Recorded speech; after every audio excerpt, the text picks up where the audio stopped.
ఆ మనసు ఏమిటో తెలుసుకుంటే దానికి ఆత్మ అని పేరు. మనసు ఏమిటో అర్థమైతే ఆత్మ అవుతుంది, మనసు ఏమిటో తెలియకపోతే అది ఒక ఇంద్రియం అవుతుంది.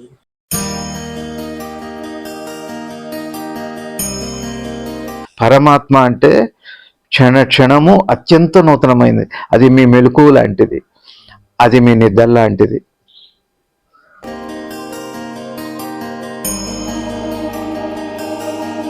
వినటము అనే ప్రక్రియ గురువుతో ఏకత, గురువుతో ఐక్యం అవ్వాలంటే వినటము అంటే ఆ నిత్య నూతన క్షణాన్ని అనుభవంలోకి తెచ్చుకోవడం.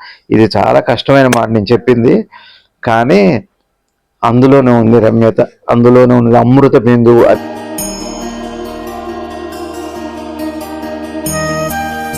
గురువు అనుగ్రహం లేకుండా ప్రపంచం కానీ పరమాత్మ కానీ అనుభవంలోకి రాడు.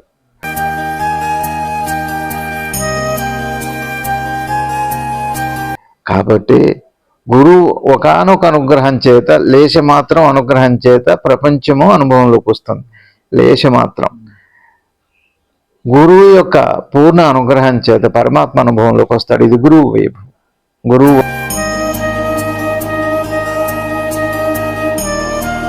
వైభవం. ఇప్పుడు మీరు నాకు తెలుస్తున్నారంటే గురువు యొక్క లేశమాత్ర శక్తి. ఒకవేళ నాకు నేను తెలుస్తున్నానంటే గురువు యొక్క పూర్ణ శక్తి. అది ఇది ఇది ఇంతే ఉంది. ఇది గురువు యొక్క వైభవం.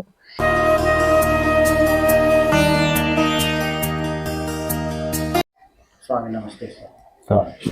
శ్రీ రమణ భగవాన్ వారి వద్దకి ఒక పెద్ద అధికారి కుమార్తె కాలేజీలో చదువుకుంటుంది. ఆవిడ వచ్చి అంటుంది, నాకెప్పుడు నామస్మరణ చేయాలని ఉంటుంది, పై చదువులు బాగా చదవాలని ఉంటుంది, నేనేం చేయాలి అని. భగవాన్ అన్నారు, రెండు కోరికలు పరస్పర విరుద్ధం కాదే అన్నారు. మళ్ళీ ఆవిడ అడుగుతుంది, నేను ఎప్పుడు నామస్మరణ చేస్తూ ఉంటే బాగా చదువు సాగేది ఎలా, చదవాలన్న మనసు కావాలి కదా. పక్కనున్న ఫ్రీడ్మన్ గారికి చెప్తున్నారు, చదువుకి మనసుని, హృదయాన్ని దైవానికి ఇవ్వు అన్నారు. అప్పుడు భగవాన్ వివరించారు, ఆత్మలో సుస్థిరమైతే విజయాలు వాటికి అవే కలుగుతాయి. వాటి ఫలితాల్లో ఏమాత్రం మార్పు ఉండదు. తానే కర్తననే భావం కలిగి ఉండకూడదు. అయినా పనులు జరుగుతూనే ఉంటాయి. ఏ శక్తి ఈ శారీరక ఉనికిని కలిగించిందో ఆ శక్తి ఈ శరీరం చేయాల్సిన పనులన్నింటినీ చేస్తుంది వివరించారు.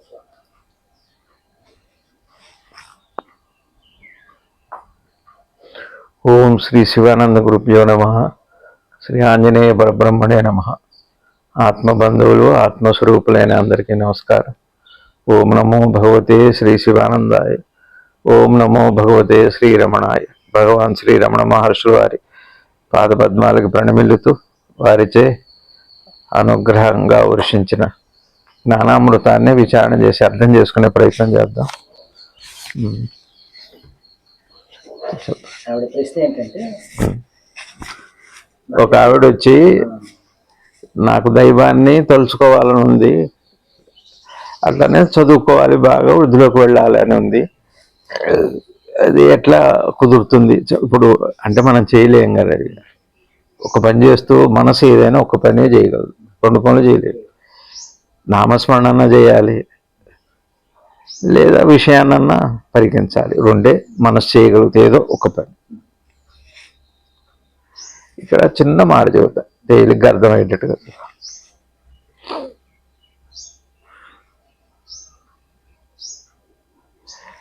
ఇప్పుడు మనసు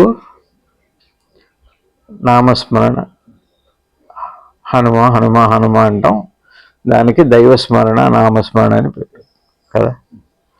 అట్లానే ఒక విషయాన్ని ఏదన్నా ఆలోచించటం, జీవనంలో పొద్దున్న లేచి పడుకునేంత వరకు చేసే జీవన కార్యాలు, అది ఆలోచన అంటాం. జీవనంలో భాగంగా ఇది మనసే చేయాలి. ఇప్పుడు నా భార్య ఈ సమయంలో ఏం చేస్తుందో అనుకోవటం ఒకటి, నా స్వామికి నా మీద దయ ఉందో లేదో అనుకోవటం ఒకటి. రెండు ఆలోచనే, కానీ రెండో ఒక పర్యాయం చేయగలరా? ఒక పని చేయలేరు, ఒక పనే చేస్తుంది. ఎందుకని ఒక పనే చేస్తుంది? అది చెప్పండి. ఒకటే మనసు కాబట్టి రెండు పనులు చేయలేదు కాబట్టి. అది క్లియర్గా దీన్ని బట్టి అర్థం చేసుకోవాల్సిందే. మరి రెండు చేసేది ఎవరు? మనసే.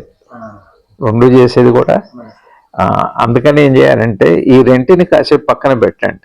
నామస్మరణని కాసేపు జీవనంలో జీవించే మనసుని కాసేపు పక్కన పెట్టి మనసు ఏమిటో అర్థం చేసుకునే ప్రయత్నం చేయాలి ఫస్ట్.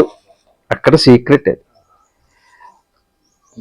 ఇప్పుడు మనం ఏం చేస్తున్నాం, రెండు పనులు మనసు ఎలా చేస్తుందని ఆలోచిస్తున్నాం, కానీ అసలు మనసు ఏమిటి అన్నది మాత్రం మనం దాని వైపు పరికించి చూడట్లేదు. ఇదే జ్ఞానులందరూ చెప్పిన జ్ఞాన వైభవం. శ్రీ కృష్ణమూర్తి గారు చెప్పింది కూడా, జిడ్డు కృష్ణమూర్తి గారు చెప్పింది ఇదే కదా. శరణాగతి, విశ్వాసము, భక్తి, జ్ఞానం అనే మాటలు ఉన్నాయి. దానికి ఏమిటి అంటే మనసు ఇది చేయలేకపోతుంది. రెండు, ఒక దాని మీద ఇష్టం ఉంది, ఒకటేమో అవసరమైంది ఒకటి, ఇష్టమైంది ఒకటి.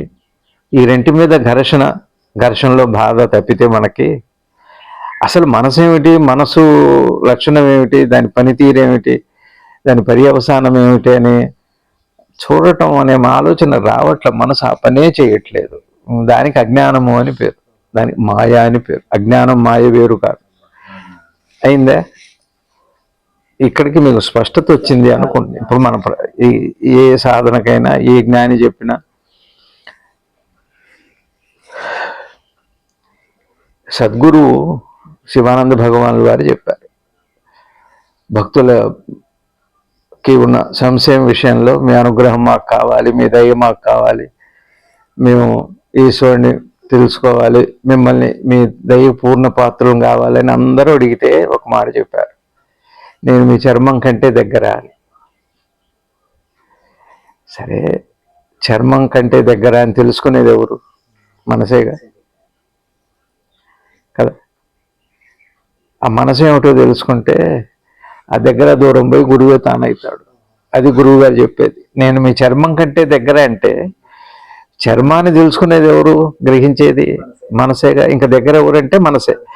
ఇక మనసుకు దగ్గర దూరం ఏమిటి అంటే మనసును అర్థం చేసుకోకపోతే దూరం, మనసును అర్థం చేసుకుంటే దానంత సమీపమైన వస్తువు, సామ్యమైన వస్తువు ఈ సృష్టిలో ఇంకొకటి లేదు. ఇది సద్గురుదేవులు ఎప్పుడు పదే పదే మనలాంటి సామాన్యులకి చెప్పే మాట. అది అనుగ్రహం. అది రెండు కోరికలు.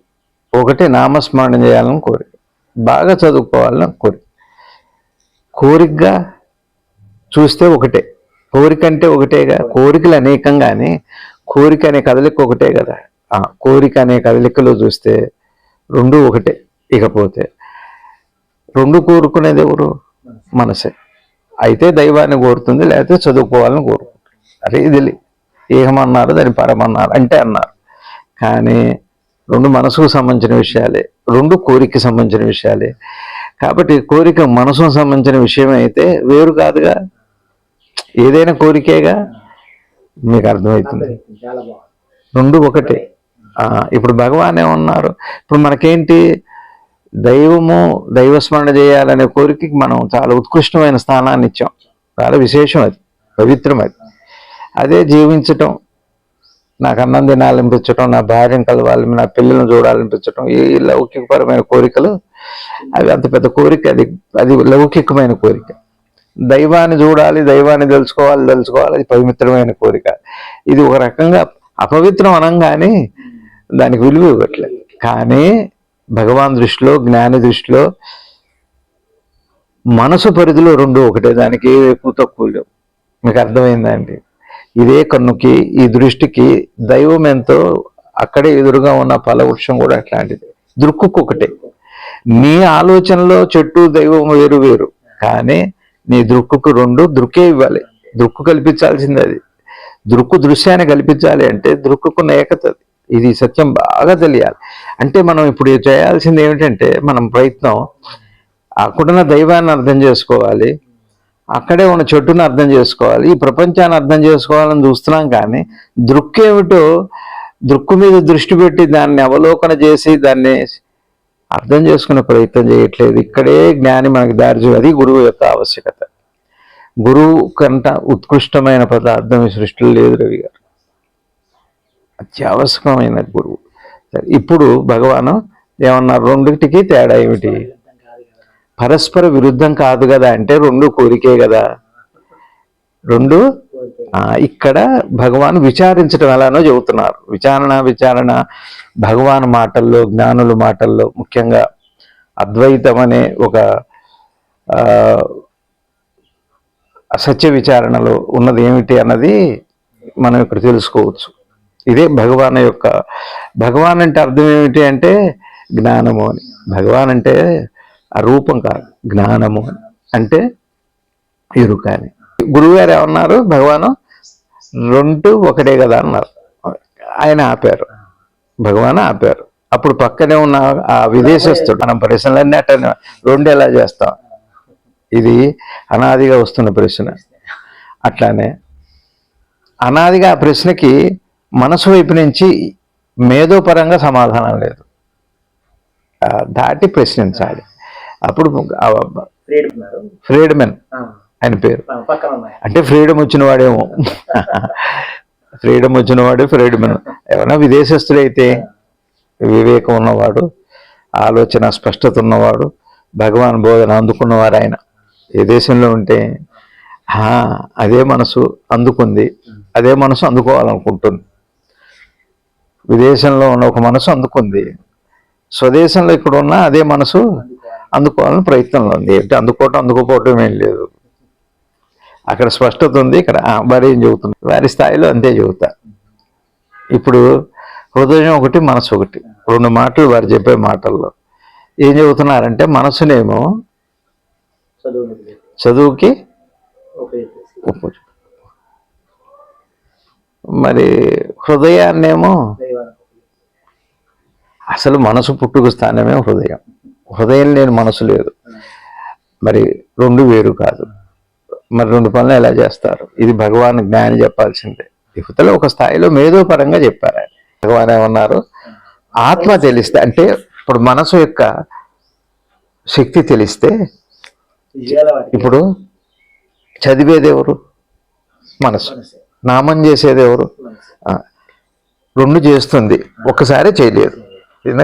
ఇప్పుడు మనసు ఏమిటో తెలుసుకోండి. తెలుసుకుంటే దానికి హృదయము అని అప్పచెప్పినట్టు. అంటే విషయంలో స్పష్టత హృదయానికి.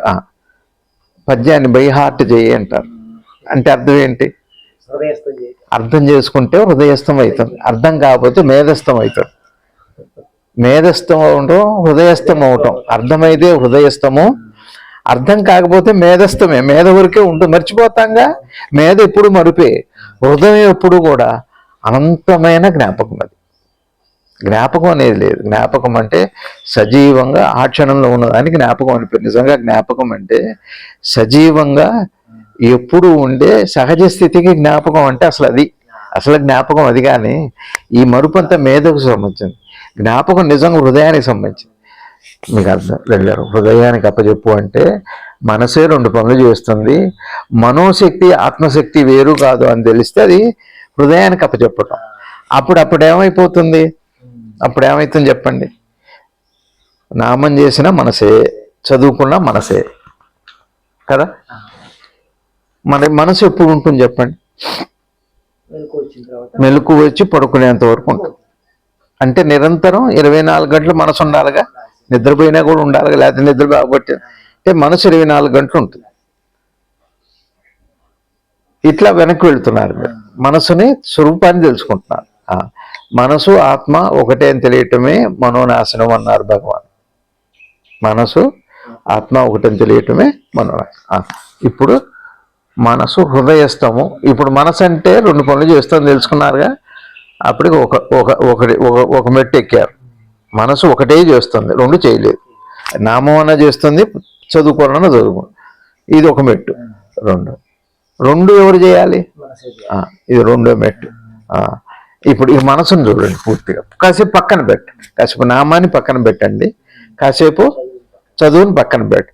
చదువుకుంటే చదువు అర్థమవుతుంది, నామం చేస్తే నామం అర్థమవుతుంది. అర్థం చేసుకోవటం పక్కన పెట్టి మనసు ఏమిటి? ఆ మనోశక్తిని అర్థం చేసుకో. దానికి హృదయస్థము, హృదయము అని పేరు. హృదయం అంటే ఏం లేదు గారు. హృదయము అంటే క్రియాత్మక శక్తి. క్రియాశక్తిని అర్థం చేసుకోవటమే. క్రియాశక్తి జ్ఞానశక్తిగా మారితే దాని పేరే హృదయం. క్రియాశక్తి కొన్న లక్షణానికే జ్ఞానశక్తి అని పేరు. హృదయము అంటే ఏం లేదు. ఎక్కడ జరుగుతుంది ఇదంతా? సరే, హృదయము అంటే తేలిగ్గా చెబుతా. మీకు రుచి ఎక్కడ తెలుస్తుంది అన్నారా? అదే హృదయం అయిందా? మీకు మరి ఆ రుచి ఎప్పుడు తెలుస్తుంది? అది సరే, మెలకు వస్తే తెలుస్తాం. ఈ రుచి దేని మీద ఆధారపడదు? మెలకు మీద. ఇప్పుడు హృదయం ఏది? ఇక్కడ హృదయం ఏది? నేనేదో పేర్లు మార్చట్లా, అర్థాలు అర్థం చేసుకోండి. హృదయము అంటే భగవాన్ చెప్పారు, ఎక్కడ ఇది కేంద్రమై ఉందో కేంద్రము, ఇది కేంద్రము, దాన్ని ఇది హృదయము అని భగవాన్ చెప్పారు, స్పష్టంగా చెప్పారు. హృదయము అంటే ఇది కేంద్రము. ఏది కేంద్రము? దేనికి కేంద్రము అంటే అక్కడి నుంచి పని జరుగుతుంది. ఎరుక అనే గ్రహింపులోనే మీకు బుద్ధి, చిత్తము, అహంకారం అనే ప్రక్రియ జరుగుతుంది. బుద్ధి, చిత్తము, అహంకారం అనే ప్రక్రియ ఎక్కడ జరుగుతుంది? ఎరుక అనే ప్రక్రియ. ఇప్పుడు కేంద్రం అంటే ఏమిటి అంటే ఈ ఆత్మ ఎక్కడుందని కాదు. కేంద్రము అంటే దేని మీద ఇది ఆధారం. Power station, central government. Central government ఇప్పుడు ఎక్కడుంది మనకి? హైదరాబాద్ కాకూడదా? ఎక్కడుండి వాడు పనిచేస్తే అది కేంద్రమైంది. అది కేంద్రము అంటే మొత్తం పని ఇదంతా అక్కడ జరుగుతుంది. అంతేగాని కేంద్రం అంటే ఒక స్థలానికి, ఒక దేశానికి సంబంధించింది కాదు, దేశ కాలానికి సంబంధించింది కాదు. కేంద్రం అంటే కార్యస్థానము, కార్యానికి కారణమైనది. ఇది కేంద్రము, ఇది కేంద్రము, ఇది కేంద్రము, ఇది కేంద్రము. పంచేంద్రియాలకి మళ్ళీ కేంద్రం ఏది? Central government. గవర్న్ చేసేది ఎవరు? which governs the all ఈ సెన్సెస్ కాన్షియస్నెస్. అది హృదయం అంటే. హృత్ ప్లస్ ఐ, భగవాన్ చెప్పిన మాట. దానికి అప్పచెప్పు అంటే అర్థం చేసుకో. అప్పచెప్పటం అంటే మళ్ళీ ఏదో రెండు చేయమని కాదు. దాని యొక్క ఆ పనితీరు, ఆత్మ యొక్క మనసు యొక్క పనితీరు అర్థమైతే హృదయానికి. ఒకసారి అర్థమయ్యాక ఏమవుతుంది? ఇప్పుడు మీకు ఇక్కడ భగవాన్ చెప్పేది అసలు విషయం చెబుతున్నాను. ఇప్పుడు ఆవిడ లేచాక, మెలకు వచ్చాక ఏం చేస్తుంది? నామం చేసుకుంటుంది, చదువు. ఆవిడకి ఏముంది? చదువుకోవాలని ఉంది. కానీ అట్లనే రెండు చేయలేదు. ఉన్న 24 గంటల్లో ఉన్న మెలకువలో రెండు చేయలేదు కదా, చేయలేదు కదా. మెలకు దేని మీద ఆధారపడది? ఉనికి మీద ఆధారపడి, ఆత్మ మీద ఆధారపడి. ఆత్మలో ఇచ్చాక మెలకు వచ్చేది. సరే, గ్రహింపులోనే ఆలోచన తేలిగ్గా అర్థం చేసుకోండి. ఆలోచన దేని మీద ఆధారపడది? గ్రహింపు మీద ఆధారపడది. ఆలోచన దేని మీద ఆధారపడది? మీరు గ్రహిస్తేనే ఆలోచించా. ఆలోచన గ్రహింపు మీద ఆధారపడింది. అర్థమైందా? ఇక్కడ భగవాన్ చెప్పేది ఏంటంటే, గ్రహింపు ఉంటే గాని చదువుకోవటం కుదురుతుంది, గ్రహింపు ఉంటే గాని పూజ చేయటం జరుగుతుంది. మీరు గ్రహింపుని అర్థం చేసుకున్నారా? దైవాన్ని అర్థం చేసుకునే ప్రక్రియ అయిపోయింది. గ్రహింపు వచ్చింది కాబట్టే పని చేసుకుంటున్నారు. పనికైనా దైవానికైనా గ్రహింపు కావాలి. రెండు ఒకసారి విజయం జరిగేది గ్రహింపుని అర్థం చేసుకుంటే, మనసుతో చేసే పనుల వల్ల కాదు. చదువుకుంటే చదువు వస్తుంది, నామం చేస్తే జ్ఞానం సిద్ధి వస్తుంది. నామం చేస్తే సిద్ధి వస్తుంది, చదువుకుంటే చదువు వస్తుంది. ఇది వ్యవహారం. రెండు ఒకేసారి తెలిస్తే, ఏది చేస్తుందో తెలిస్తే విజయము. జాగ్రత్తగా చదువుకుంటే పరీక్ష పాస్ అవుతారు. నామం చేస్తే జపసిద్ధి అవుతుంది. మనసు జపాన్ని చేసి జపసిద్ధి పొందితే జయము. మనసు చదువుకొని పరీక్ష పాస్ అయి ఉత్తీర్ణులైతే జయము. ఈ రెండు మనసే చేస్తుంది. మనసు గ్రహింపుంటే కానీ ఈ రెండు చేయలేదని మీకు అర్థమై జ్ఞానం కలిగితే దానికి విజయము అని పేరు. విజయము అంటే లౌకికానికి పారలౌకికానికి ఒకటే కారణము గ్రహింపు అని తను తాను తెలుసుకోవటం విజయము. అదే విజయదుర్గా. అది నవరాత్రులు అంటే. విజయానికి జయానికి మనసు ఒకటే చేస్తుంది. ఏది చేస్తే దాంట్లో మీకు జయం వస్తుంది. మనకు రెండే ఉన్నాయి, ఒకటి లౌకికము, రెండు పారలౌకికం. లౌకికము ఆధ్యాత్మికం కదా. మీకు జయం కావాలా, విజయం కావాలా? జయమేమో మనసు మీద ఆధారపడి, విజయమేమో అవగాహన మీద ఆధారపడి. విజయం ఎప్పుడు అవగాహన మీద ఆధారపడింది అంటే జ్ఞానం. జయం ఎప్పుడు కూడా మనసు మీద, కృషి మీద ఆధారపడు. అంతే. ఇది అర్థం చేసుకోమని భగవాను స్పష్టంగా మనకు అనుగ్రహం చేశారు. ఫలితాల్లో మార్పు అంటే అర్థం ఏంటి? గ్రహింపులు మార్పే ఉంది. ఒక్కొక్క ఇంద్రియం ఒక్కొక్క దాన్ని గ్రహిస్తుంది. గ్రహింపులో ఏం మార్పు ఉంది? దీంట్లో మార్పు ఉంది, ఫలాల్లో మార్పు ఉండదు. అంటే అర్థం ఏంటి? మీకు గ్రహింపు వల్లే నేను చదువుకోగలుగుతాను, గ్రహింపు వల్లే నా మనసు ధ్యానం చేయగలుగుతుంది అని తెలిస్తే మీకు ధ్యానానికి చదువు పెద్ద తేడా ఉండదు, గ్రహింపు దగ్గరే అయిపోతుంది. కరెంటుకి ఫ్రిడ్జ్ అయితే, ఫ్యాన్ అయితే, ఇస్త్రీ పెట్టి అయితే, మనిషిని బతికించే షాక్ అయితే, క్రిమేషన్ చేసే మిషన్ అయితే ఏం పెద్ద తేడా? ఒక చోట బూడిద చేస్తుంది, ఒక చోట బతికిస్తుంది. అంతకంటే కరెంటుకి ఏం తేడా లేదు. అది తెన్నే కర్తనే భావం కలిగి ఉండకూడదు అంటే ఇక్కడ ఒక అద్భుతమైన బోధ ఉంది. ఏమిటి అంటే, ఇక్కడ నన్ను జపం చేయమంటారా, నన్ను చదువుకోమంటారా? రెండు అయితే చేయలేవు కదా. ఏ ఒక్కటో చేయగలరు. ఒక మాట ఉంది ఇక్కడ, ఈ ఎరుక దేహంతో పరిమితమైతే ఒకటే చేయగలుగుతుంది, ఒకటే చేయగలుగుతుంది. నా ఎరుక దేహంతో ఫస్ట్ తెలిసే దేహం, దేహాత్మ భావన వస్తుంది. దేహాత్మ భావన వచ్చిన తర్వాత ఏదైనా ఎవరైనా ఒకటే చేయగలుగుతారు, రెండు చేయలేరు కదా. ఒక దేహాన్ని ఒక్కసారి లోపలికి అంతర్ముఖం చేసి చూసుకుంటే అనేకం అందులో ఏకం అయిపోతాయి. సముద్రంలో అన్ని నదులు ఒక చోట కలిసినట్టుగా శుద్ధ గ్రహింపులు. ఎట్లా ఇప్పుడు మీరు లేచాక ఎన్ని రకాలుగా తెలుసుకుంటున్నారు? మీరు 5 రకాల అనుభవాల్ని ఒక వస్తువుతో అనుభవిస్తున్నారు. గ్రహింపు ఇప్పుడు 5 ఎక్కడ కలిసిపోతున్నాయి? గ్రహింపు అనే సముద్రంలో ఈ 5 నదులు కలుస్తున్నాయి అలా. అన్నిటికీ ఏది ఉండాలి? గ్రహింపు. గ్రహింపు ఉంటేనే 5 పనిచేయాలి, గ్రహింపు లేకపోతే 5 పోతాయి. మరి 5 ఎందులో ఉన్నాయి? గ్రహింపులో ఉన్నాయి. ఇక్కడ భగవాన్ చెప్పేది ఏమిటి అంటే, కర్తన అనే భావం ఎప్పుడు వస్తుంది అంటే, ఈ 5 గ్రహింపులో భాగము అనుకుంటే అకర్త అవుతాడు, పరమాత్మ అవుతాడు. ఈ 5 దేహంలో భాగమై దేహంతో మాత్రమే పరిమితం అయితే కర్త తానవుతాడు. అహంకారము దేహాత్మ భావన, ఇంద్రియాలు దేహానికి పరిమితం చేస్తే అహంకారం రవిగారు. ఇంద్రియ జ్ఞానాన్ని దేహానికి పరిమితం చేసి దేహంతో ఐక్యం చేసి నడిస్తే అది అహంకారం. దేహాన్ని ఇంద్రియం కాదు గ్రహింపులో భాగం చేసి మీరు దాన్ని గ్రహిస్తే అది ఆత్మాకారము, ఆత్మజ్ఞానము. ఇక విజయం అది. ఇది జయం మాత్రమే. ఏదో ఒకటి చేస్తారు మీరు. ఉరకనన్నా ఉరుకుతారు, దూకనన్నా దూకుతారు. ఉరకటం దూకటం ఒక్కసారి రెండు కలిపి చేయలేరు. శరీరంతో అయినా ఇంద్రియాలతో అయినా ఒకసారి ఒక వస్తువును చూడగలరు. గ్రహింపు కూడా 5 ఎటుని ఫోకస్ చేస్తుందో రవి గారు. గ్రహింపు అనేది ఉంది.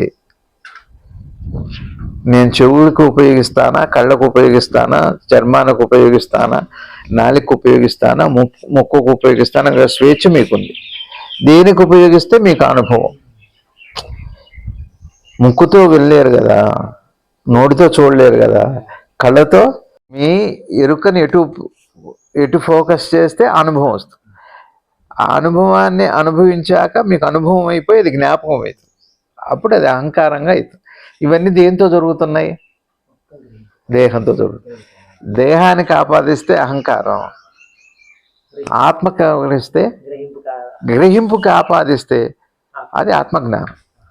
అది భగవాన్ చెబుతున్నారు. ఇది తెలుసుకోవాలి.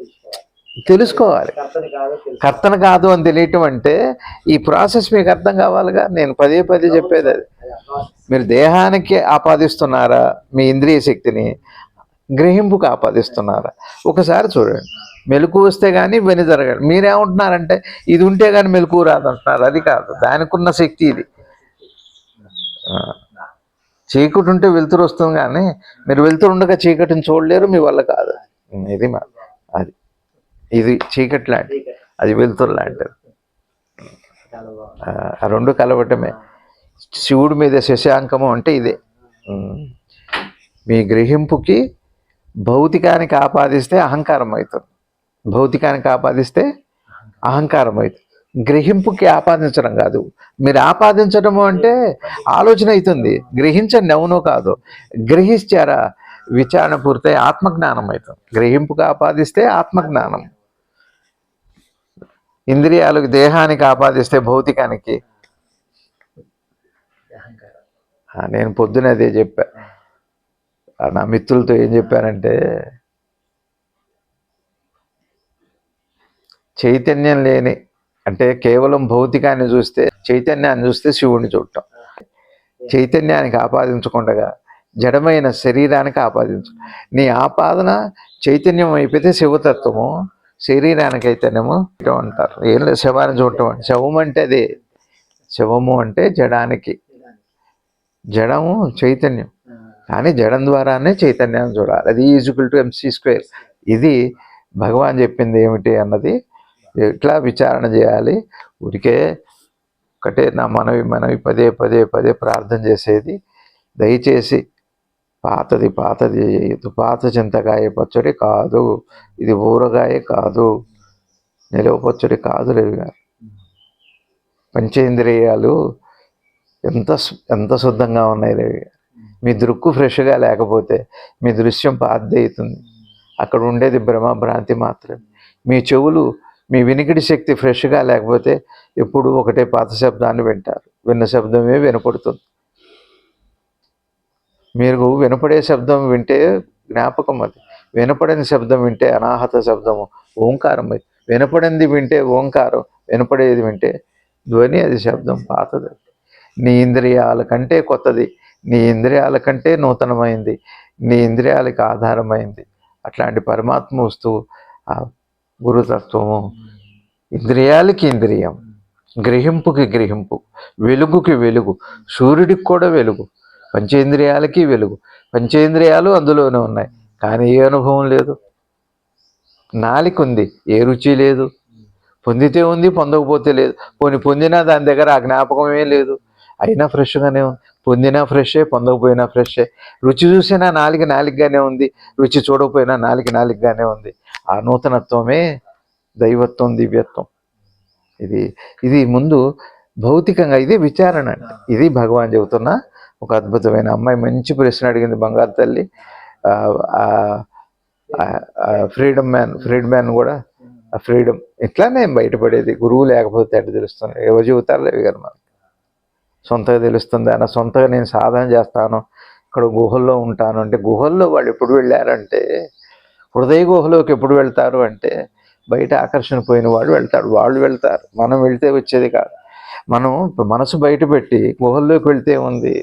మనసు లోపలికి పోయిన వాడు బయట ఉంటే మాత్రం లోపల నుండి బయట ఉన్న ప్రమాదం లేదు.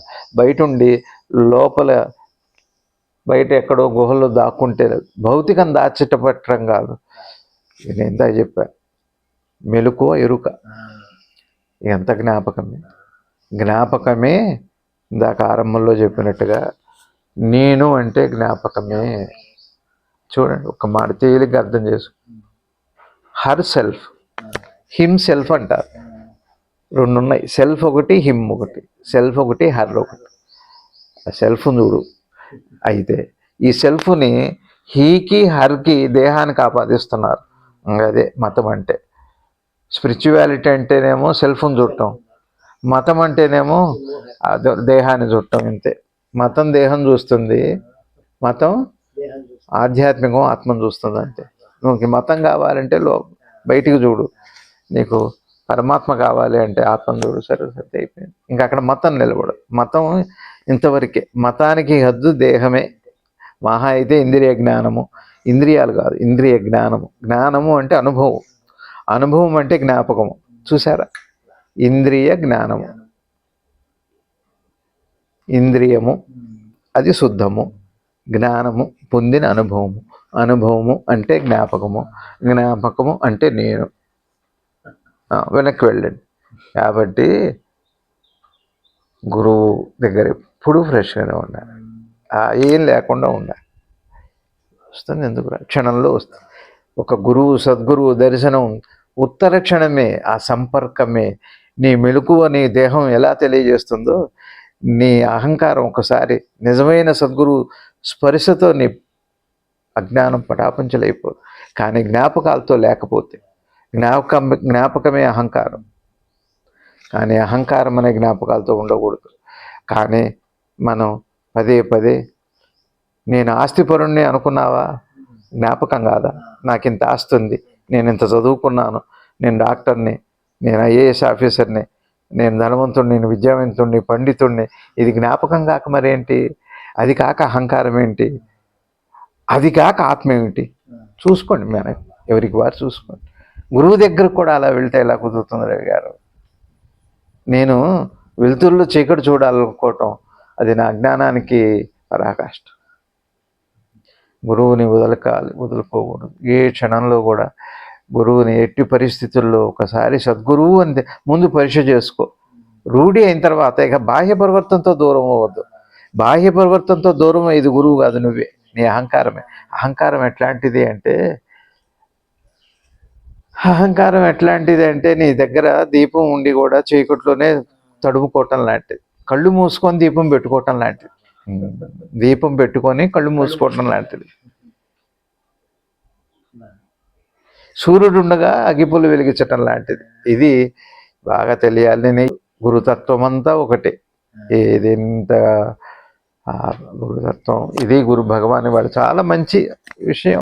ఇక్కడే ఒక అద్భుతమైన చేయవలసింది రవి గారు. నేను బహుశా మనం చెప్పుకునే ఈ విచారణలో, సత్సంగంలో నేను తరచూ ఒక మాట అంటున్నా, గ్రహింపు, ఆలోచన, కోరిక, వీటిని అర్థం చేసుకోండి అని అంటున్నా. దాన్ని పెద్దగా సీరియస్గా అంటే మన మనసు స్వీకరించట్ల. ఇది మామూలు విషయమేగా. కోరికలు ఎవరికి తెలియదు, అట్లానే ఆలోచన ఎవరికి తెలియదు, మరి గ్రహింపు ఎవరికి తెలియదు అని తేలిగ్గా తెలిసిన విషయం అని పక్కకు వెళ్తున్నాం. కానీ నేను ఊరికే తెలిసిన విషయాన్ని తెలుసుకోమని చెప్పట్లా, అసలు ఆ ప్రాసెస్ ఏమిటో తెలుసుకోమని చెబుతున్నా, అది చూడమని చెబుతున్నా, విచారణ చేయమని చెబుతున్నా. ఉట్టికి మాకు తెలిసిందే కానీ వినకపోవచ్చు, అది వేరే విషయం. మీకు నేను చెప్పిన మాట మీరు వినకపోవచ్చు, అది కాదు నేను చెప్పేది. ఇప్పుడు మనకి గ్రహింపు ఉంది రేవి గారు. మెలకువ రాగానే, మెలకువ అంటేనే గ్రహిస్తున్నాము అని ప్రపంచాన్ని. అది గ్రహించటం అంటే ఏంటి? ఎదురుగా ఉన్న దృశ్యమో విషయమో ఎరుకకి అనుభవంలోకి రావటాన్ని దాన్ని ఆలోచన అన్న. Perception, perceiver, perception, consciousness, perception, అదే పెర్సీవర్గా మారుతుంది. 3 మాటలు ఇంగ్లీష్లో. ఫస్ట్ది ఏమిటి అంటే సెల్ఫ్ అన్నమాట, ఉనికి. రెండోది ఏమిటి?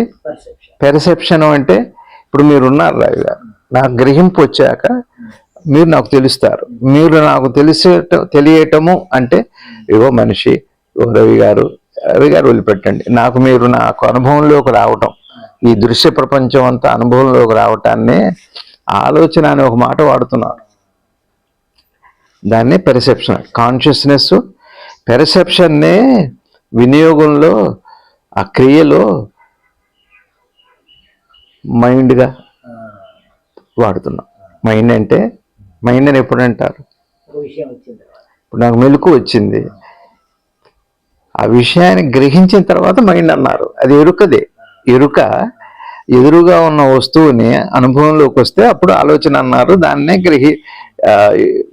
గ్రహించడం అన్నారు. అదే పెర్సెప్షన్ అంటే. నాకు అర్థమైంది అని ఎప్పుడైతే రవి గారు అని నేను అనుకున్నానో అప్పుడు పెరిసీవర్ అయిపోయింది. 3 ప్రాసెస్ అది. నేనేం చెబుతున్నా ప్రతిసారి ఒక మాట. నేను ఇట్లా వెళ్తున్నారు ఇక్కడ ఒక అద్భుతమైన రహస్యం, యోగ రహస్యం చెబుతున్నా. నా అనుభవాన్ని చెబుతున్నాను. ఏంటంటే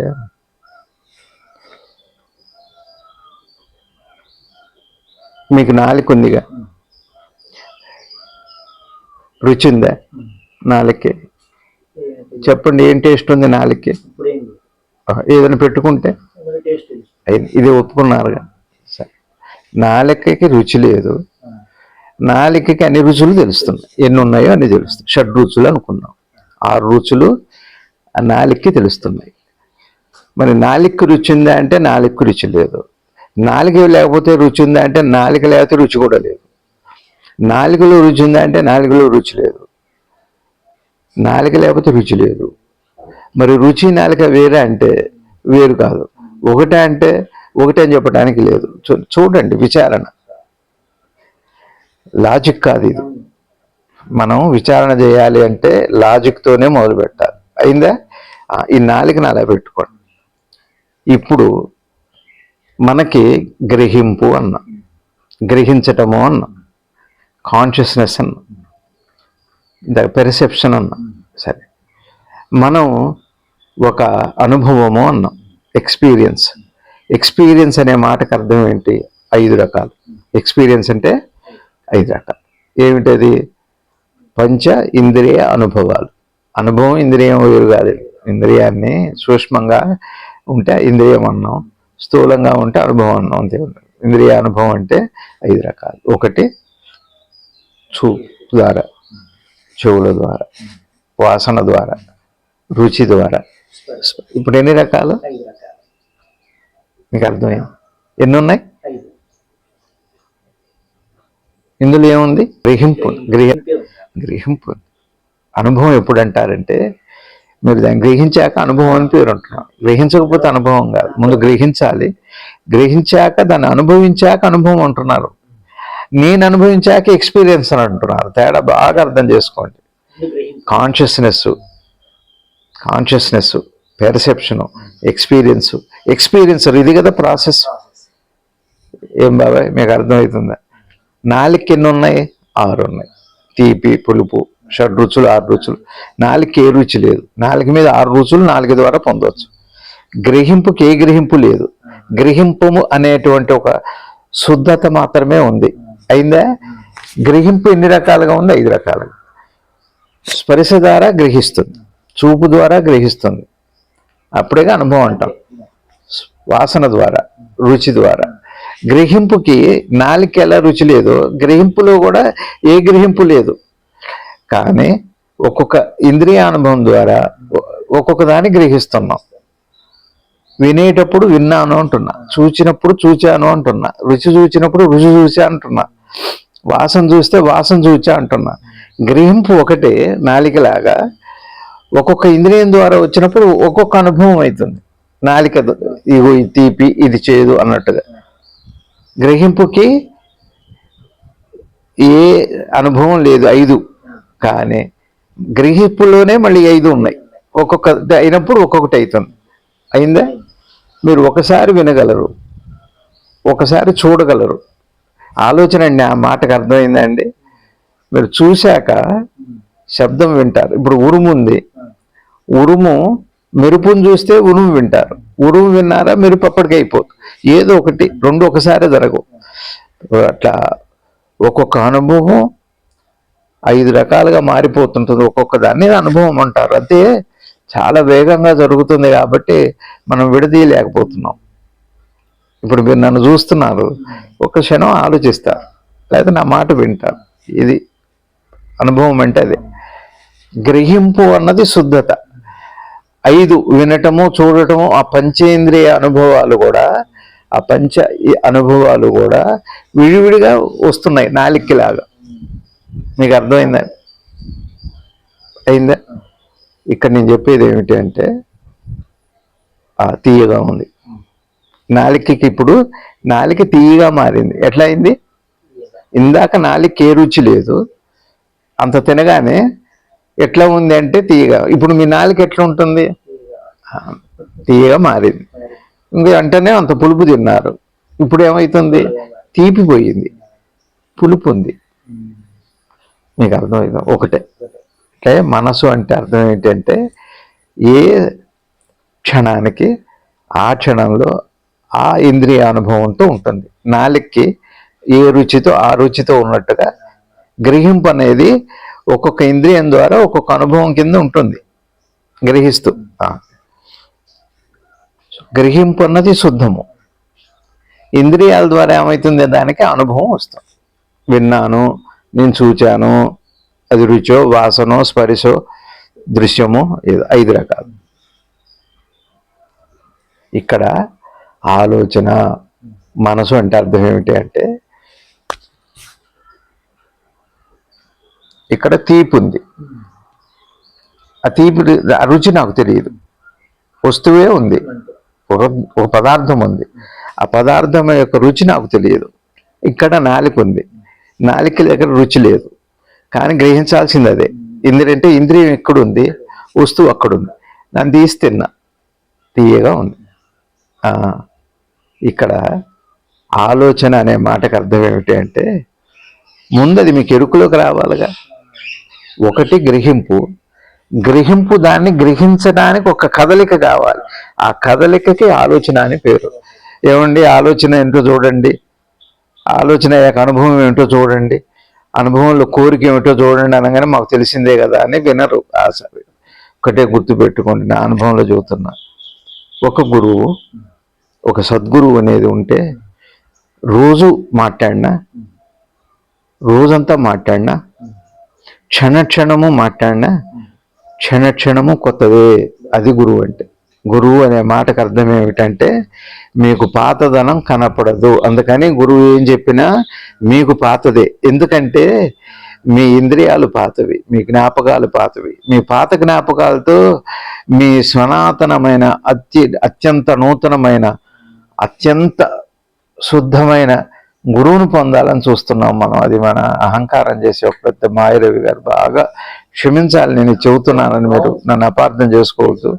నేను ఇంతగా చెబుతున్నది ఎందుకు అంటే, ఒక గురువు ఒక మాట అతని నోటి నుంచి ఆ రోజులో, ఆ క్షణంలో, మరుక్షణంలో వచ్చింది కూడా పాతది అతని నోటి నుంచి రాదు.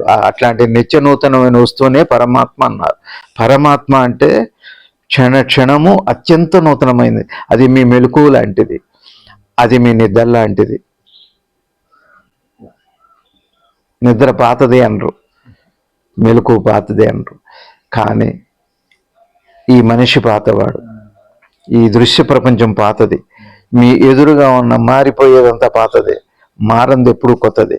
అట్లాంటి వాడు గురువు బోధ. అటువంటి గురువు బోధని నాకు తెలిసింది అని మీరు వినలేదు అంటే, అది మొట్టమొదటి అనర్హత వేటు అక్కడ పడింది మనసుకి. దాని పేరే అహంకారం. బాగా గుర్తుపెట్టుకోవాలి. గురువు చెప్పిందే నా గురువు నాకు సద్గురు శివానంద భగవానుల వారు, నా ప్రసక్తి కాదు ఇక్కడ.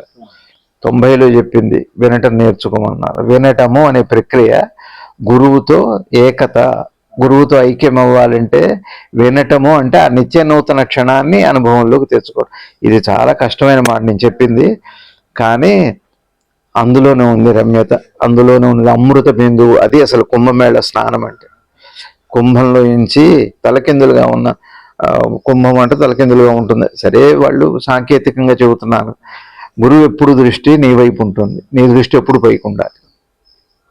నీళ్ళు ఎప్పుడు కిందకు వస్తాయి, అగ్ని ఎప్పుడు పైకి వెళ్తుంది. శిష్యుడు అగ్నిలాగా ఉండాలి, పరమాత్మ నీరులాగా ఉంటాడు. నీరు కిందకే వస్తుంది పల్లం వైపు, శిష్యుడి మీద అనుగ్రహం. శిష్యుడు ఎప్పుడు అగ్నిలాగా పైకి వెళ్ళాలి, గురువు వైపే ఉండాలి. ఈ పంచభూత సంయోగం అంటే అది ఆకాశం మారుతుంది. పొద్దునే ఒక ఆత్మీయుడైన స్నేహితులతో పంచుకున్నాను నేను. అనాహత శబ్దమే ఏ హృదయంలో అనాహత శబ్దము అంటే చేయకుండా వచ్చే శబ్దం. పరమాత్మ అక్కడే ఉన్నారు. సరే, అందుకని గురువు కానీ ఒక సద్గురువు దగ్గరికి వెళ్ళాక మౌనంగా ఉండండి అంటే అర్థం ఏమిటి అంటే, పాత జ్ఞాపకంతో దయచేసి వినకూడదు, పాత జ్ఞాపకంతో చూడకూడదు, ఉండాలి. అప్పుడే చూస్తున్న ఒక నక్షత్రంలా ఉండాలి, అప్పుడే చూస్తున్న ఒక చంద్రుడిలా ఉండాలి, అప్పుడే చూస్తున్న నది ప్రవాహంలా ఉండాలి.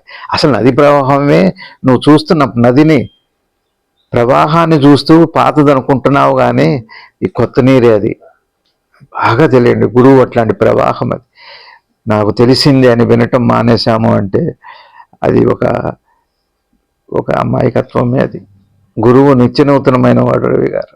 ఆ క్షణం దొరకదు, ఆ బోధ మళ్ళా రాదు. ఒక్కసారి అతని నోట్లో నుంచి పాతది రానే రాదు. అది నిన్న ఇదే చెప్పారు కదా, ఎరుకనన్నారు. నిన్న ఆలోచన గురించే చెప్పారు కదా, నిన్న కోరిక గురించే చెప్పారు కదా, అవి పాతదే కదా, మాకు మీకు తెలియలేదండి. తెలిసింది అని ఎప్పుడైతే అన్నారో గురువుని వదిలిపెట్టారు అని అర్థం. తెలిసింది అని మీరు అంటున్న క్షణంలోనే తెలియని గురువు మీ తెలివిలోకి రావాలనే ప్రయత్నానికి మీరు అడ్డుకట్ట వేశారు. ఇది బాగా తెలియాలి. నేనంటే గురువు అనే ఒక భౌతిక పదార్థాన్ని నేను ప్రతిపాదించట్లేదు. గురువు అనే అంతర్యామైన ఒక మహత్తర వస్తువు గురించి చెబుతున్నాను నేను. అది అరుదైన వస్తువు అండి గురువు అంటే. నా సొంతగా నేను గురువు అనుగ్రహం లేకుండగా ప్రపంచం కానీ పరమాత్మ కానీ అనుభవంలోకి రాడు. కాబట్టి గురువు ఒకానొక అనుగ్రహం చేత, లేశమాత్రం అనుగ్రహం చేత ప్రపంచము అనుభవంలోకి వస్తుంది. లేశమాత్రం గురువు యొక్క పూర్ణ అనుగ్రహం చేత పరమాత్మ అనుభవంలోకి వస్తాడు. ఇది గురువు వైభవం. గురువు వైభవం ఇప్పుడు మీరు నాకు తెలుస్తున్నారంటే గురువు యొక్క లేశమాత్ర శక్తి. ఒకవేళ నాకు నేను తెలుస్తున్నానంటే గురువు యొక్క పూర్ణ శక్తి అది. ఇది ఇంతే ఉంది. ఇది గురువు యొక్క వైభవం. ఇది మనకు దొరకదు రవి గారు. అందుకని గురువు పాతది చెప్పడు. అతని నోట మళ్ళా పాతది రానే రాదు. గంగా ప్రవాహం లాంటిది. అక్కడ చెప్పారు, గంగని పరీక్షించిన శాస్త్రవేత్తలు ఏం చెప్పారంటే అక్కడ క్రిమికి అవకాశం లేదు, విషానికి అవకాశం లేదు. గంగ అంత పవిత్రం. అక్కడ మురికికి అవకాశం లేదు. అది గంగ అంటే. గురువు బోధ అటువంటిది. అలా నిరంతర గంగా ప్రవాహం. దాన్నే శివుడి నుంచి కిందకు వచ్చింది అంటే అది అర్థం. నిత్యనూతనం అది. మీరు వినండి ఈ క్షణం. ఇప్పుడు నేను చెప్పినవన్నీ మీరు విన్నవే కాదండి, కొత్తవే కాదండి, మీరు వినలేదండి. అమృతం అండి అది. అంటే ఏ వ్యక్తి కాదు, ఇప్పుడు జరిగింది కాదు. అలా క్షణము వ్యాపించి ఉన్న పరమాత్మ వస్తువు. అందుకని మీకు నాలిక ఎలా అయితే శుద్ధంగా ఉందో గ్రహింపు అలాంటి శుద్ధమైంది. నాలిక ఎలా ఆ రుచుల్ని చూస్తుందో గ్రహింపు 5 రకాల అనుభవాల్ని పొందుతుంది. ముందేం చేయాలి? అనుభవం పొందటానికి ఏం చేయాలి? రవి గారు మీరు ఎటు చూస్తున్నారు? మీ వెనక ఏముందో ఏం చేయాలి ఇప్పుడు? దాన్ని ఆలోచన అన్నారు. ఆలోచన అంటే అటువైపు చూడటమే. అటు గ్రహించాలిగా. ఆ గ్రహించే కదలికకి ఆలోచన అని పేరు. అయిందా? ఇప్పుడు మీకు వెనకేముంది ఒకసారి చూసి చెప్పండి దయచేసి. మీ వెనకటి చూసి చెప్పండి. సీతారామమూర్తి గారు ఉన్నారు. దీని పేరు ఏమిటి? ఇప్పుడు మీకు అనుభవం అది. ఆలోచన అంటే మీ కాన్షియస్నెస్ అటువైపు వెళ్ళటం, వెళ్ళి దాన్ని గ్రహించి సీతారామమూర్తి గారు అన్నారు. ఇప్పుడు ఇది ఆలోచన అని అన్నారు, కానీ నేను అనుభవము అన్నారు. అయిందా?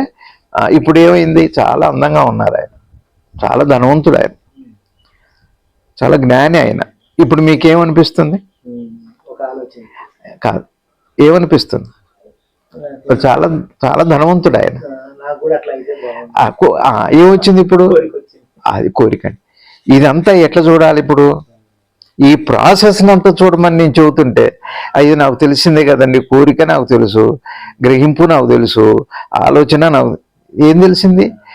ఎట్లా చూడాలి అంటే ఫస్ట్ ఒకేసారి మీ శుద్ధ గ్రహింపులో వచ్చిన మొదటి కథలకు అటువైపు వెళ్ళటం, ఆ తర్వాత అది అనుభవంలోకి రావటం, అనుభవంలోకి వచ్చాక దాన్ని కావాలి అని అనిపించటం.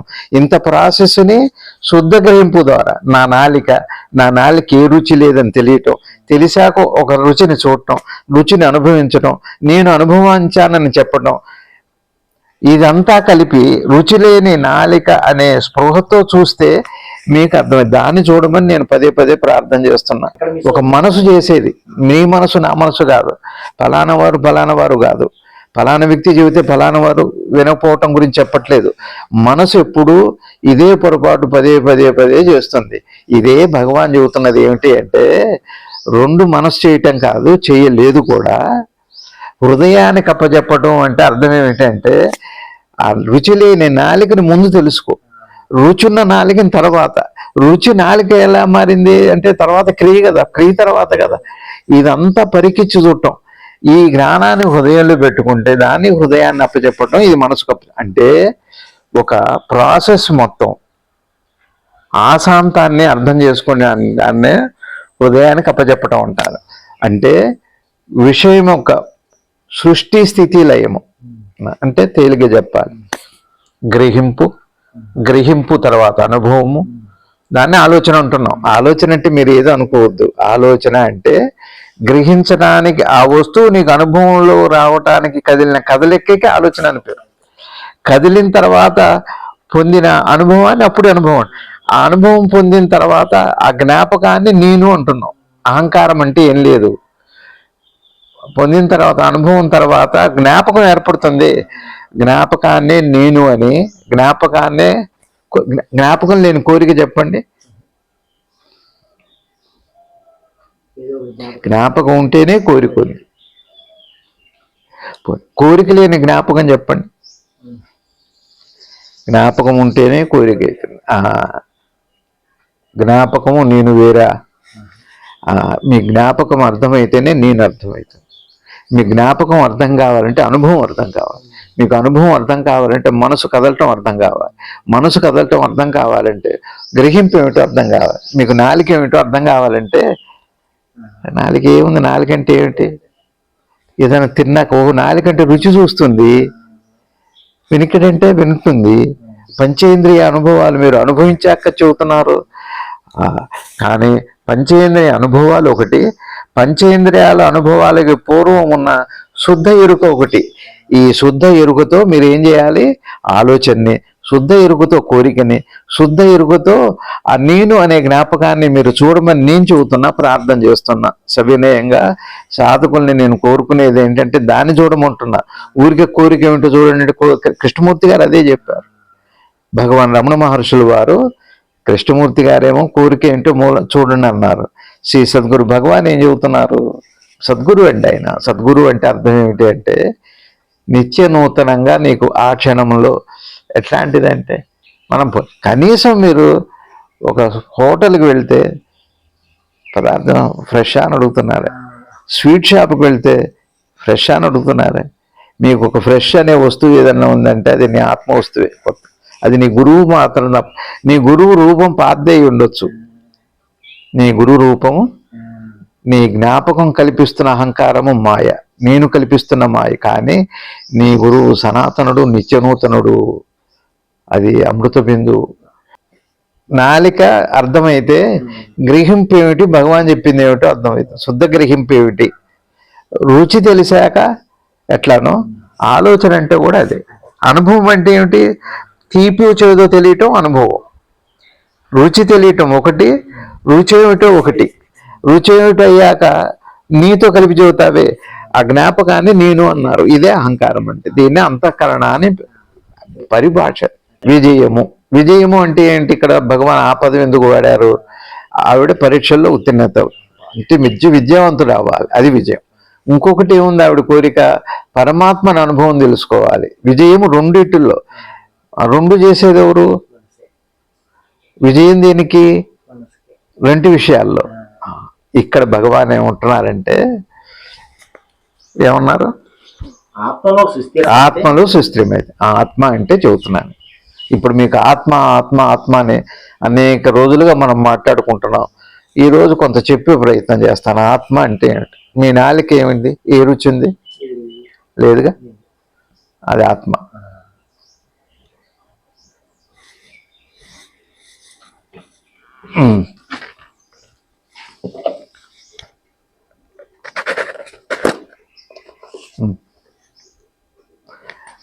ఎట్లుంది? రుచి ఉందా? ముందు ఎట్లుంది నాలిక? అది ఆత్మ. ఇప్పుడు ఏ రుచి ఉందన్నారు? రుచి అని వాడారా? దాన్ని మనసు అనుకోండి. అయిందా? మీ అనుభవం దేని వల్ల వచ్చింది? విభూతి వల్ల వచ్చిందా, నాలిక వల్ల వచ్చిందా? ఆత్మకి ఏ లక్షణం లేదు, వస్తువు ద్వారా గ్రహించారుగా, అప్పుడు మనసు అందారు. ఆత్మ అనే మాటకు అర్థం ఏంటంటే రుచి తెలియటానికి. రుచి తెలియటము అని ఉంది. రుచికి ఒక వస్తువు ఉండాలి, వస్తువుని గుర్తుపట్టాలిగా. మీరు ఏం రుచి ఉంది అంటే విభూతి రుచి అన్నారు కదా. ముందు నాలుక ఉంది, ఏ రుచి లేదు. విభూతి అనేది ముందు గ్రహించాలిగా, అది వస్తువు ఉండాలి. అది ముందు అది గ్రహించాలిగా. గ్రహించడానికి ఒక స్థూల పదార్థం ఉండాలి. మీకు పెట్టా ఎట్లా ఉంది? అది విభూతికి ఒక రుచి ఉంది. తీగైతే లేదుగా, చేదుగా ఉందా? విభూతికి ఒక రుచి ఉంది. ఎవరికి ఉంది? నాలుక అంటే ఎవరు? మీరే. నాకు అనే ఒక. ఇప్పుడు విభూతి రుచి మీకు జ్ఞాపకం ఉందా? ఇప్పుడు నన్ను అడిగితే చెప్పగలుగుతారా? ఈ ప్రాసెస్ అంతా ఏదైతే ఉందో దీన్నే ఆత్మ అన్నారు. ఇందులో ఏ ఒక్కటి లేకపోయినా ఆత్మ లేదు. కానీ ఆత్మని దేనికి వాడారు అంటే ఈ శుద్ధ గ్రహింపుకు అవకాశంగా ఉంది నాలుక. ఒకవేళ విభూతి రుచే నాలుక ఉందనుకోండి, మీరు ఏ రుచిని గ్రహించలేరు రవి గారు. అది ఎప్పటికప్పుడు శుద్ధం కాకపోతే మీరు ఇంకో రుచిని గ్రహించలేరు. తీపి తిన్నప్పుడు తీపి తెలియాలి, పులుపు తిన్నప్పుడు పులుపు తెలియాలి, అది మారాలి, ఎప్పటికప్పుడు ఫ్రెష్ అవ్వాలి, గంగలా ఉండాలి. గంగలా పవిత్రమైంది మీ రుచి, గంగలా పవిత్రమైంది మీ దృక్కు, గంగలా పవిత్రమైంది మీ వినికిడి, గంగలా పవిత్రమైంది మీ స్పర్శ, గంగలా పవిత్రమైంది మీ వాసన. ఈ 5 గ్రహింపు అనే దాంట్లో అనే ఒక ప్రక్రియలో 5 అంగాలుగా ఉన్న, పవిత్రంగా ఉన్న 5 అంగాలు. కానీ ఈ 5 అంగాలు కూడా కలిపి ఒకటే అంటే ఆత్మ. విడివిడిగా ఉన్నప్పటికీ కూడా ఆ అవకాశం ఏదైతే ఉందో, ఆ ఉపాధి ఏదైతే ఉందో, ఆ ఉనికి ఏదైతే ఉందో దాన్నే సెల్ఫ్ అన్నారు, బి అన్నారు. బి యాజ్ యు ఆర్ అంటే శుద్ధ గ్రహింపుగా ఉండు చాలు. ఇంద్రియ జ్ఞానం వేరు. ఇంద్రియ జ్ఞానం అంటే మళ్ళీ ఫోకస్ చేయాలి, అనుభవించాలి. నేను అనుభవించాను జ్ఞాపకం. మీరు జ్ఞాపకం లేకపోతే, ఇప్పుడు ఉదాహరణకి చూడండి, మీకు నేనెవరు అన్న ప్రశ్న బాగా అర్థం చేసుకోండి దయచేసి నేను చెప్పేది. మీకు విభూతి పెట్టాగా, ఎట్లా ఉంది విభూతి రుచి? విభూతి రుచి ఎవరికి అనుభవం? మీరు ఎలా చెప్పారు? ఆ జ్ఞాపకం వల్లగా చెప్పారు.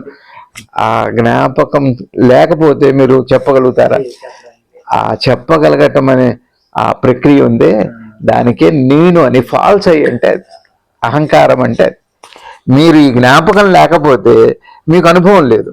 ఒకవేళ అనుభవం లేకపోతే అక్కడ అనుభవం, గ్రహింపు లేకపోతే లేదు. గ్రహింపుకి మీ ఉనికి లేకపోతే లేదు. తేలిక అర్థం చేసుకోండి.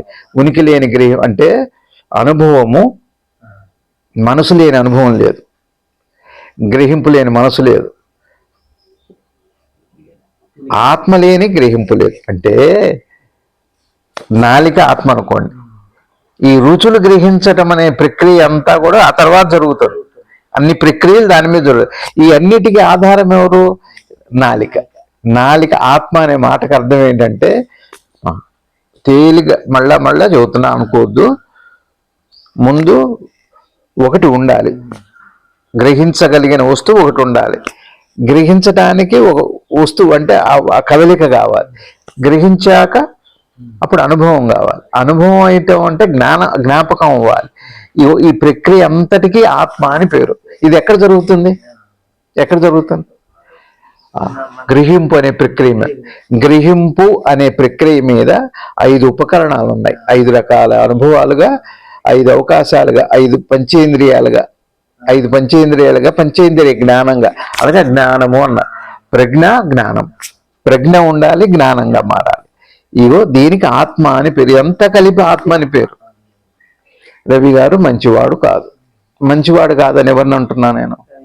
రవి గారిని దేహాన్ని అంటున్నానా?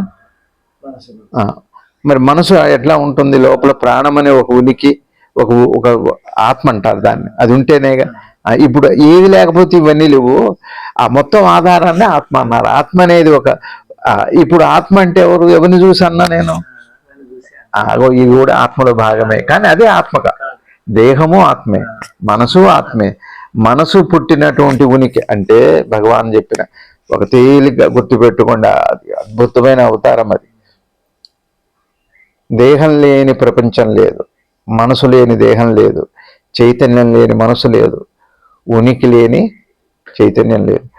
ఇదంతా కలిపి ఆత్మ అని పేరు. ఏది మీద ఈ మిగిలిన 4 ఉన్నాయో ఇట్లా ప్రాసెస్ చూసారుగా. ఏది ఉంటే చివరిలో అది ఉంది. ఇది లేకపోతే అది లేదు, ఇది లేకపోతే లేదు. కానీ ఒకటైతే చివరిలో ఉందే. ఈ మొత్తం ప్రాసెస్ అంతా. కానీ మీరు డైరెక్ట్ దాన్ని చూసి అనలేరు, దీన్ని చూసి అంటారు. అందుకని దేహము దేవతలకు కూడా దుర్లభమైనది. మనిషి ఎంతో అదృష్టవంతుడు అని శ్రీ నిసర్గదత్త మహారాజ్ చెప్పారే. మీరు ఆత్మను చూడాలంటే ఇలానే మొదలవ్వాలి. లేదు లేదు అంటానికి ఉంది. ఉన్నదేదో నా ఇతి నేతి నా ఇతి, నేను ఇది కాదు, నేను ఇది కాదు అంటానికి ముందు దేంతో మొదలు పెడతారు? ఏది ఇది అనుకుంటున్నారో అది కాదు అనుకుంటూ వెళ్ళటం.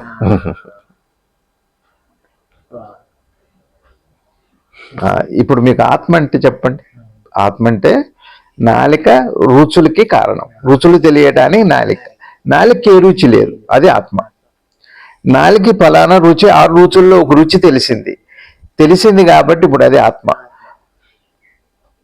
ఆ రుచి తెలిసిన తర్వాత దాన్ని అనుభవించారు, అది ఆత్మ. ఆ తెలిసిన తర్వాత అది జ్ఞాపకంగా అప్పుడు చెబుతారు, జ్ఞాపకం కాకుండా చెప్పలేరు. జ్ఞాపకం అవటం అనే ప్రక్రియ ఆత్మ. ఇది మొత్తం ఈ ప్రక్రియ అంతా ఎక్కడ జరుగుతుందో, ఏ మూల బిందువులో జరుగుతుందో, దీన్ని ఆధారం చేసుకొని జరుగుతుందో, ఏది ఆధారమై ఉందో దానికి ఆత్మ. ఆత్మ అంటే ఆధారమైనది, దాన్నే హృదయము. హృదయము అంటే ఒక స్థలం అని కాదు, ఇది హృదయం. ఇప్పుడు మీ అన్ని రుచులకి ఏది హృదయం? నాలిక. ఈ ఉని ఆత్మ ఎక్కడుంది? నాలిక ద్వారా ఉంది ఇప్పుడు ప్రస్తుతం. ఇప్పుడు మీకు నేను తెలుస్తున్నానా? తెలియట్లేదు. ఎట్లా? మీ కళ్ళ ద్వారా. ఆత్మ ఎక్కడుంది? దృక్కులో ఉంది. మీరు నా మాట వింటున్నారుగా, తెలుస్తుందిగా. ఎలా? ఆత్మ ఎక్కడుంది? మరి ఇవన్నీ ఇది లేకుండా అది ఎలా ఉంది? అది లేకుండా ఇది తెలుస్తుందా? సరే, ఇప్పుడు ఈ క్షణం జ్ఞాపకంగా మారకపోతే మీరు చెబుతారా? పోనీ మీకు ఈ జ్ఞాపకం లేకపోతే చెబుతారా? జ్ఞాపకం అనే ప్రక్రియ లేకపోతే ఏ అనుభవం లేదు. కానీ ఉనికి అనే ప్రక్రియ లేకపోతే చివరి జ్ఞాపకం అనే ప్రక్రియ జరగదు. ఇది నేను చూడమని చెబుతున్నాను దయచేసి. గురువుని అది స్క్రాప్ కాదండి, అది స్కోప్. అది సర్వ అవకాశం. గురువుని వదిలిపెట్టకండి దయచేసి. ఏ కారణం చేతనో, ఏ పాత జ్ఞాపకాల చేతనో, పాత వికారాల చేతనో, అహంకార చేతనో గురువుని వదిలిపెట్టకండి. ఆ ప్రథమ గురువుని గ్రహింపు రూపులో శుద్ధంగానూ ఉంది, పంచ అనుభవాలుగాను. పంచేంద్రియాలంటే పంచ అనుభవాలని, పంచ అనుభవాలుగాను ఉంది. పంచ అనుభవంలో పంచ అనుభవం ఏమిటో తెలుసా అండి? పంచ అనుభవాల్లో పంచ అనుభవం ఏదో ఉందో తెలుసా? పంచ అనుభవం జ్ఞాపకమే పంచుతుంది. నా జ్ఞానాన్ని నేను జ్ఞాపకం పెట్టుకొని తిరిగి మీకు అప్పచెప్పడం నా జ్ఞాపకం అనే పంచ అనుభవం. అది పంచి లాంటిది. ఆ పించి అర్థం చేసుకోవాలి. ఆ పించ్, అదే నెమలి పించమంటే. ఆ కృష్ణ పరమాత్మ అంటే నీ జ్ఞాపకాల్లో ఉన్నాడు. నీ జ్ఞాపకాలకి ఆధారం ఎవరు? నీ మెదడు కాదండి. అసలు పొద్దున్నే మనకేమొస్తుంది? అయిందా? మెలకు తర్వాత జీవనం అంతా దేని మీద ఆధారపడది?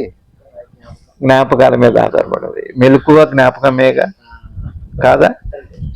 మీ నిద్ర ఏమిటి? ఏమి తెలియదుగా. మెలకు కాంది నిద్రేగా. నిద్రలో లేనిది ఏంటి? చూసారా? జ్ఞాపకమే నేను.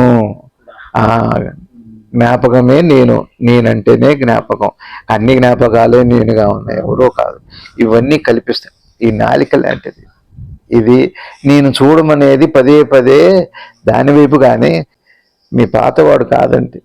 మీ ఎదురుగా ఉన్నది ఎటువంటి వస్తువు అంటే ఒక అనంత ప్రకాశం. అది ఈ సత్యం బాగా తెలియాలని మనవి చేసుకుంటాం, అంతకంటే ఏం లేదు.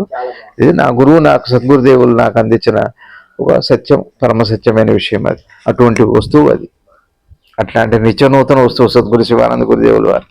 భగవాన్ అటువంటి గురువు గారు అన్నారు. భగవానికి వారికి తేడా లేదు. ఈ జన్మలో నా గురువు భగవాన్ అన్నారు సద్గురుదేవులు. ఈ జన్మలో ఈ ఉపాధికి భగవాన్ రమణ మహర్షి నా గురువు అని చెప్పారు. గురువు అంటే తానైన వాడు, అంటే గురువుకి ఆయనకి తేడా లేదు. నా గురువు అని ఎవరు చెప్పగలుగుతారంటే గురువు అయిన వాడే చెబుతాడు. అప్పటిదాకా చెప్పే అర్హత లేదు. బాగా గుర్తుపెట్టుకో. గురువు అన్నది భౌతికం కాదు, ఆది భౌతికం కూడా కాదు. ఆది భౌతికం. అది ఆది భౌతికము అంటే భౌతికానికి ఆది ఏది ఉందో అది ఆది భౌతికం. వేదాంతము అనే మాటకు అర్థం అంటే వేదన ఎప్పుడైతే అంతమవుతుందో నీ మనసులో, హృదయంలో లవలేశం కూడా బాధ లేని క్షణం పేరే వేదాంతం అండి. నిన్ను బాధ స్పృశించకపోతే, నిన్ను బాధ తాకకపోతే నీకు జ్ఞానం అది వేదాంతం. వేదాంతం అంటే ప్రవచనం, బోధ కాదండి. అది ఉపనిషత్తులు కావలది. ఉపనిషత్తు కాదు, వేదం కాదు, ఆవలది. అంటే వేదన లేని క్షణము.